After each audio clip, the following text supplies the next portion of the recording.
ამერიკელი მეცნიერები ჩადიან იტალიაში. ტარდება მრავალი ანალიზი და იწყება კვლევა, რომელიც სცდება მეცნიერებას და ეხება მთელ კაცობრიობას. ჯონ ჯექსონი, ერიკ ჯამპერი, ალან ადლერი, რეიმონდ როჯერსი სამხედრო ლაბორატორიების გამოცდილებით NASA-ს ტექნოლოგიებით და ერთი მიზნით გამოიკვლიონ ტურინის სუდარა. ისინი ატარებენ არაერთ კვლევას ულტრაისფერის სხივებით, რომ ნახონ არის თუ არა საღებავიან ქიმიური დამუშავება, ინფრაწითელი ანალიზით, რომ შეისწავლონ ქსოვილის სიღრმე და დაზიანებები. იყენებენ ლაზერულ სკანირებას, რომ გაზომონ გამოსახულების სტრუქტურა. მიკროსკოპული კვლევებით, რომ დაადგინონ, სად მდებარეობს გამოსახულება, ბოჭკოს ზედაპირზე თუ სიღრმეში. ატარებენ სპეციალურ ქიმიურ ტესტებს, რომ შეამოწმონ სისხლი, ჰემოგლობინი და რკინა. სპექტროსკოპიით ზომავენ ქსოვილს, რომ გამოირიცხოს პიგმენტი და საღებავი. კომპიუტერული ანალიზით, რომ დაადგინდეს, შეიცავს თუ არა გამოსახულება სამგანზომილებიან ინფორმაციას. და ბოლოს, ნახშირ ანალიზით კარბონ 14-ის მეთოდით, რომ სცადონ ქსოვილის დათარიღება. მოდით დავიწყოთ ეს ამბავი სულ თავით. ტურინი, იტალია. წმინდა იოანე ნათლისმცემლის საკათედრო ტაძარი. აქ ინახება მაცხოვრის სუდარა. 1898 წელს სუდარას პირველ ფოტოს უღებს იტალიელი იურისტი და ასევე მოყვარული ფოტოგრაფი სახელად სეკონდო პია. ფოტო გადაღებულია წმინდა იოანე ნათლისმცემლის საკათედრო ტაძარში. სუდარის საჯარო გამოფენის დროს. თავად გადაღება მშვიდად მიმდინარეობს, მაგრამ ყველაფერი იცვლება მოგვიანებით, ბნელ ოთახში ფოტოს გამჟღავნებისას. როდესაც ფირზე ნეგატივი ჩნდება, სეკონდო პია ხედავს იმას, რაც შიშველი თვალით თითქმის არ ჩანდა. ნეგატივზე ადამიანის სახე ჩანს, მკვეთრად, რეალისტურად, დეტალებით. იგი ხვდება, რომ სუდარაზე არსებული გამოსახულება ფოტონეგატივის პრინციპით მუშაობს. ეს აღმოჩენა შოკის მომგვრელია და სწორედ ამ ფოტოდან იწყება ახალი ეტაპი.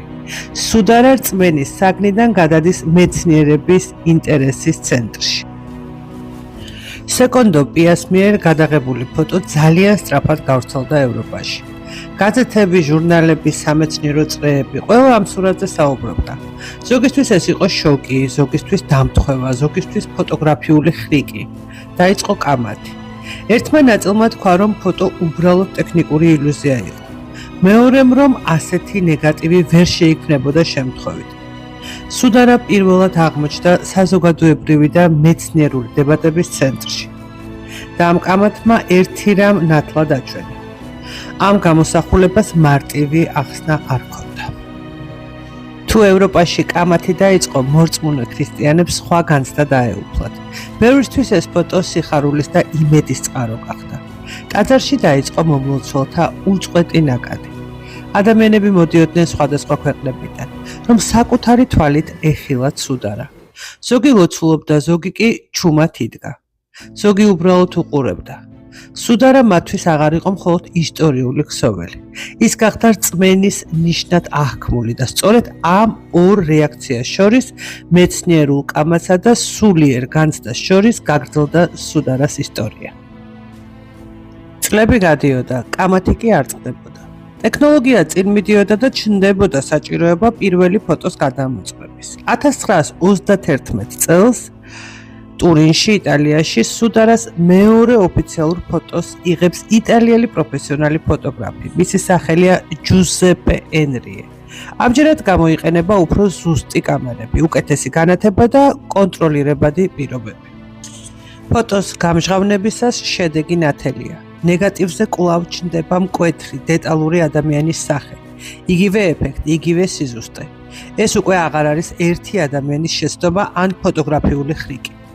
მეორე ფოტომ დაადასტურა, რომ სუდარაზე არსებული გამოსახულება რეალურად ატარებს ფოტონეგატივის თვისებებს.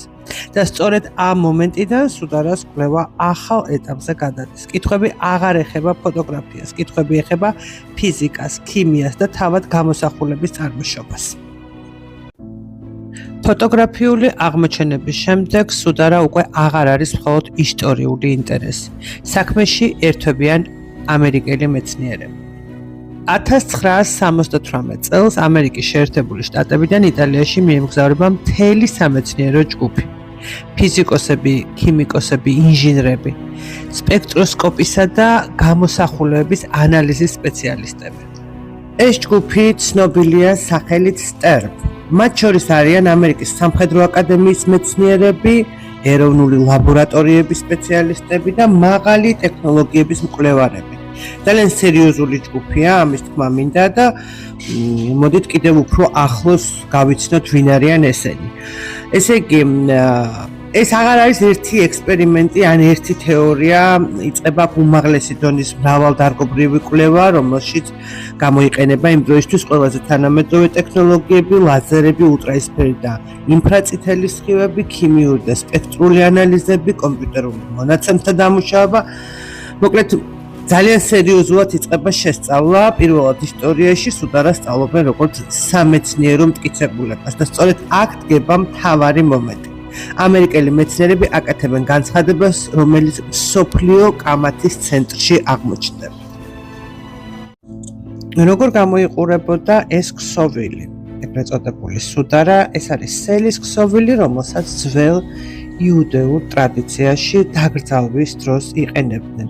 მასში ახვევდნენ მიცვალებულს და ისე კრძალავდნენ. ეს არის საკმაოდ დიდი ქსოვილი, დაახლოებით 4,5 მეტრის სიგრძეში და 1 მეტრზე ოდნავ მეტი სიგანეში. ქსოვილი არის როგორც ვახსენეთ სელის, მჭიდროდ ნაქსოვი, ძლიერი და ძალიან გამძლე. 5 დღის და 5 ღამის ინტენსიური მუშაობის შემდეგ 32 კაციანი ამერიკელი მეცნიერთა გუნდი იწყებს პირველი დასკვნების ჩამოყალიბებას. ეს აღარ არის ჰიპოთეზები, ეს არის მონაცემებზე დაფუძნებული შეფასებები. მეცნიერები თანხმდებიან ერთ საკითხზე: სუდარაზე არსებული გამოსახულება არ არის ნახატი, არ არის შექმნილი საღებავით ან პიგმენტით. დასტურდება, რომ გამოსახულება მდებარეობს მხოლოდ სელის ბოჭკოების ზედაპირულ ფენაზე და არ აღწევს ქსოვილის სიღრმეში. ქიმიური ანალიზები აჩვენებს, რომ ლაქები წარმოადგენს ნამდვილ ადამიანის სისხლს.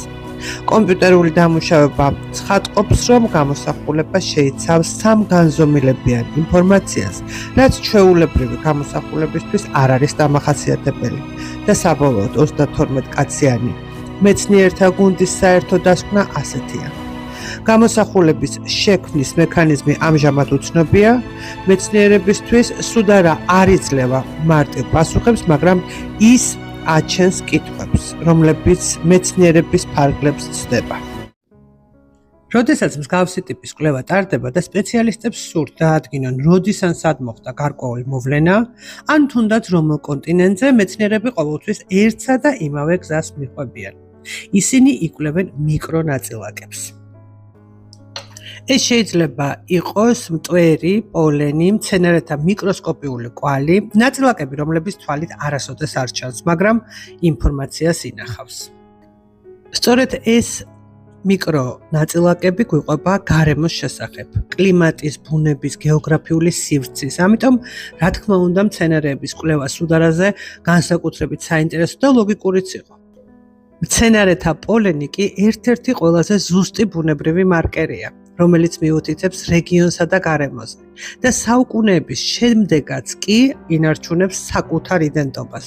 და სწორედ ამიტომ ბოტანიკური კვლევები სუდარის შესწავლისას ერთ-ერთ მნიშვნელოვან მიმართულებად იქცა.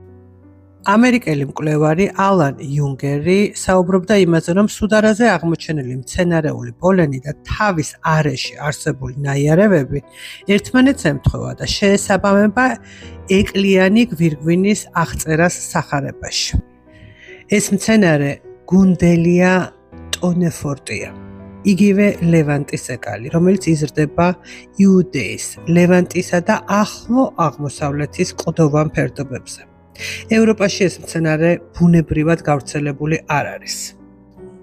სახარების მიხედვით ეკლიანი გვირგვინი, რომელიც რომაელებმა ქრისტეს დაადგეს, არ არის მხოლოდ სიმბოლური დეტალი. თანამედროვე კვლევებმა აჩვენა, რომ სწორედ ამ მცენარის მიკროსკოპული კვალი აღმოჩნდა ტურინის სუდარაზე, რომელიც ახლო აღმოსავლეთის რეგიონში იზრდება და შეესაბამება ეკლიანი გვირგვინის აღწერას. სუდარაზე აღმოჩენილი მცენარეული მიკრონაწილაკები, ეკლების, ბოჭკოების და მტვრის კვალი მიუთითებს იმავე გეოგრაფიულ არეალზე, სადაც მოხდა ქრისტეს წამება. საინტერესოა, რომ სუდარის კვლევისას მეცნიერებმა აღმოაჩინეს არა ერთი, არამედ რამოდენიმე მცენარის კვალი. მიკროსკოპიული პოლენის სახით. ეს პოლენი ეკუთვნის მცენარეებს, რომლებიც დამახასიათებელია იუდეისა და ლევანტის რეგიონისთვის და ბუნებრივად არ არის გავრცელებული ევროპაში. მათ შორის აღმოჩნდა განდელია ტურნეფორტი, ლევანტის ეკალი, მკვეთრი და მტკიცე ეკლებით, რომელიც იზრდება იუდეის კლდოვან ფერდობებზე და ხშირად მოიხსენიება როგორც ეკლიანი გვირგვინის შესაძლო მასალად.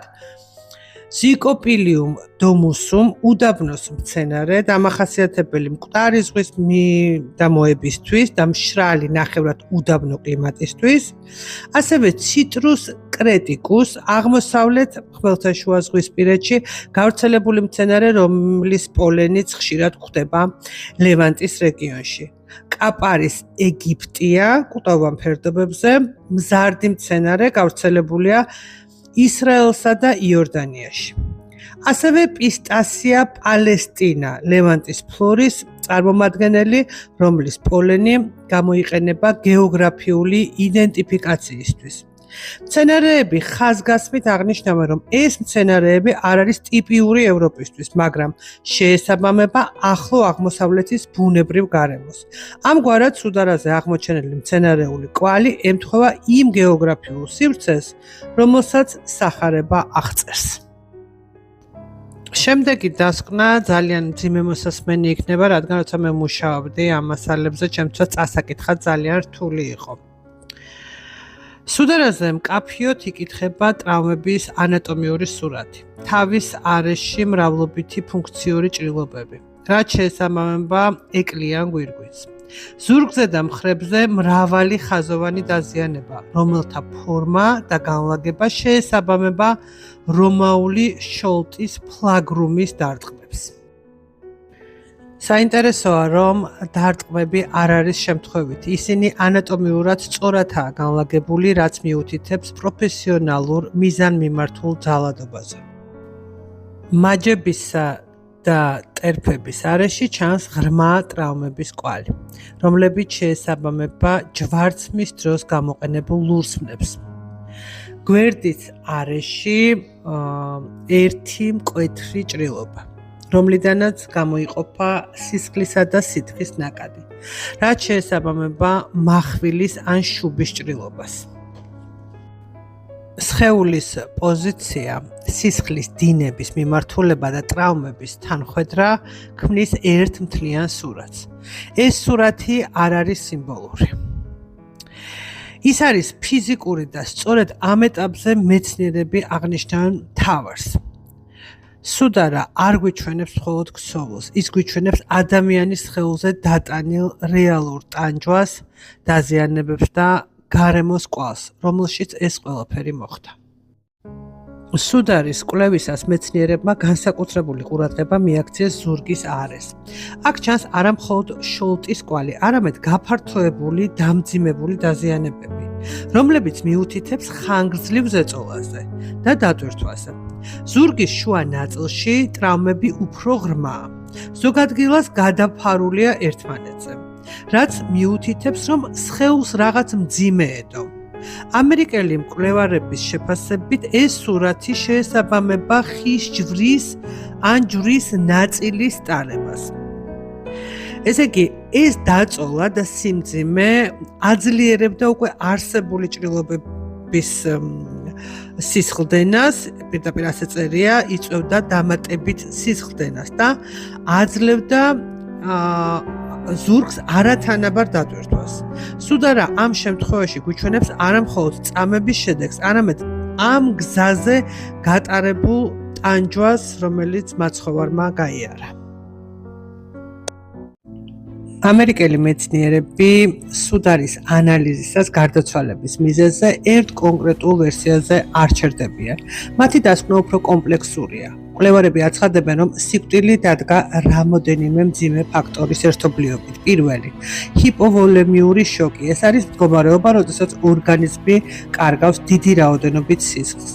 ძლიერი შოლტვა და მრავალრიცხოვანი ტრავმები იწვევდა სისხლის დიდ დანაკარგს. მეორე, ასფიქსია, ანუ სუნთქვის უკმარისობა. ჯვარზე გაკრული სხეული იძულებულია მუდმივად აიწიოს, რათა სუნთქვა შეძლოს. გამოფიტულ სხეულს ეს ძალა ნელ-ნელა ეწურებოდა. და მესამე, ძლიერი ტკივილი და ტრავმული შოკი, რომელიც აზიანებს გულ-სისხლძარღვთა სისტემას. ზოგი მკვლევარი ასევე მიუთითებს გულის ფუნქციის უკმარისობაზე, როგორც საბოლოო ეტაპზე. ამერიკელი მეცნიერების საერთო შეფასება ასეთია: იესო გარდაიცვალა არაერთი კონკრეტული ჭრილობისგან, არამედ სისხლის დანაკარგის, სუნთქვის უკმარისობის და შოკის ერთობლივი მოქმედებით. ეს არის ფიზიოლოგიურად რეალური, ანატომიურად დასაბუთებული და სუდარაზე არსებულ მონაცემებთან შესაბამისი სურათი. რაზეა საუბარი სინამდვილეში, როცა სუდარის ნათებასა და იუვის სხივზე ვლაპარაკობთ? სუდარაზე მაცხოვრის სახე არ არის დახატული ადამიანის ხელით. მეცნიერებმა დაინახეს, რომ ქსოვილზე ცვლილება მოხდა მხოლოდ ზედაპირზე, თითქოს ძალიან ძლიერი, მაგრამ ძალიან მოკლე ნათება შეეხო მას. ეს ნათება არ იყო ცეცხლი, არ იყო საღებავი და არ დაუწვია ქსოვილი. სწორედ ამიტომ მეცნიერები საუბრობენ ულტრაისფერ, ანუ UV ტიპის ენერგიაზე. ისეთ გამოსხივებაზე, რომელსაც შეუძლია ნივთის ზედაპირის შეცვლა ისე, რომ შიგნით არ დააზიანოს. როდესაც სუდარას ფოტოები კომპიუტერში სამგანზომილებიან ფორმატში გადაიტანეს, აღმოჩნდა, რომ გამოსახულება შეიცავს სიღრმეს და მოცულობას. ეს ნიშნავს, რომ ქსოვილმა თითქოს იგრძნო სხეული. რამდენად ახლოს იყო იგი თითოეულ ადგილას. ასეთი რამ ჩვეულებრივი გზით უბრალოდ ვერ კეთდება. მეცნიერება აქ ჩერდება და ამბობს: ჩვენ ვიცით, რა ეფექტი მივიღეთ, მაგრამ ზუსტად როგორ მოხდა, ვერ ვხსნით. და აქ უკვე თითოეული ადამიანი თავად წყვეტს. ვინმესთვის ეს აუხსნელი ფიზიკური მოვლენაა, ვიღაცისთვის რწმენის ნიშანი, მაგრამ ფაქტი ერთია: სუდარაზე არსებული სახე არ ეკუთვნის ჩვეულებრივ სამყაროს და ჩვეულებრივ წესებს. ეს ნათება ენერგია იყო იმდენად მძლავრი, რომ სხეულიდან გამოდის მიმართულება აქვს პირდაპირ სუდარის მიმართულებით და გადააქვს მთელი სილუეტი, ისე რომ მეცნიერებმა შეძლეს ყველა იარა შეესწავლათ მაცხოვრის და ყველა ის ადგილი, რომელიც ჰქონდა დაზიანებული. თუმცა რა ნათებასთან ჰქონდათ საქმე, ეს ვერ დაწერეს. იმიტომ რომ ასეთი ნათება ჩაითვალა, რომ ბუნებაში არ არსებობს. ქრისტიანებს და მათ შორის მეც, რა თქმა უნდა, ეს ამბავი კიდევ უფრო გვიღრმავებს რწმენას და გვახარებს, რომ ნამდვილად ყველაფერი ისე იყო, როგორც სახარებაში წერია და ვფიქრობ, თითოეულ ქრისტიანს ამ ყველაფერში ეჭვიც არ ეპარებოდა, რომ არ ჩატარებულიყო ასეთი კვლევა, ჩვენ ყველას გვჯერა, რომ იესო ქრისტე მოვიდა ჩვენი ცოდვების გამოსასყიდად და გამოსახსნელად და ჯვარს ეცვა და შემდეგ 3 დღის შემდეგ აღსდგა.